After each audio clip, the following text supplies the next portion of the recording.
Manne abartichaan irraa guggubdee addanaan nageesse naannoo galataan gara tolna baastee faarsinaan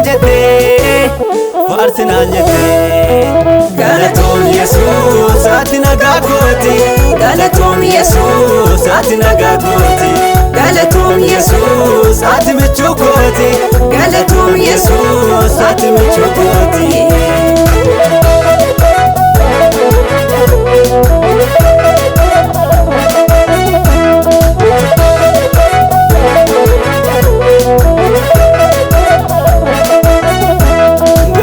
Konarra dabarsitee olmaa kee baay'atee narra guutee madaan korre harka kee naaf fayyisee naaf taatee si argee mat guddisee. Gadadoo konarra dabarsitee olmaa kee baay'atee narra guutee gadadoo konarra dabarsitee olmaa kee baay'atee narra guutee madaan korre harka kee naaf fayyisee naaf taatee si argee mat guddisee.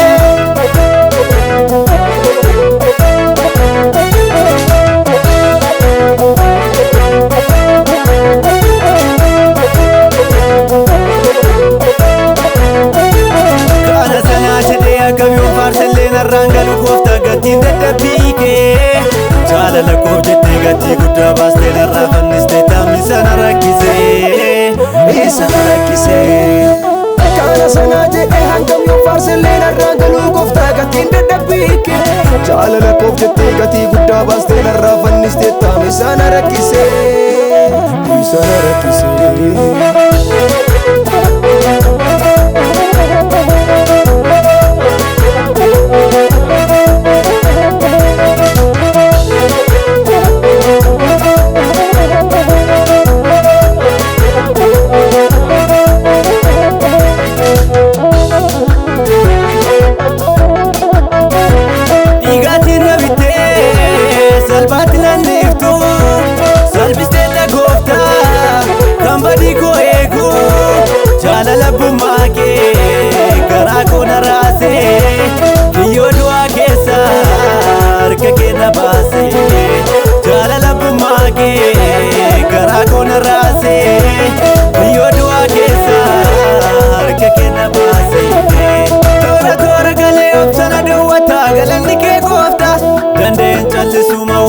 Kana garaa koona nyaata manne abartichaan irraa guggubdee addanaan nageesse naannoo galataan gara tolna baastee faarsinaan jettee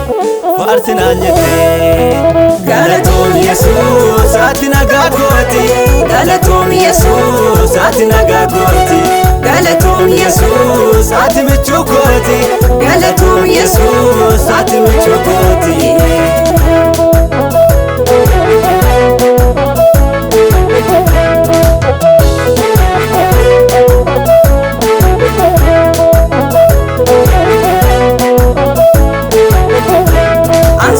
Yesuus ati nagaa kooti ansi faarsa Yesuus ati nagaa kooti ansi faarsa Yesuus ati kattaa kooti ansi faarsa Yesuus ati kattaa kooti ansi faarsa Yesuus ati michuu kooti ansi faarsa Yesuus ati michuu kooti.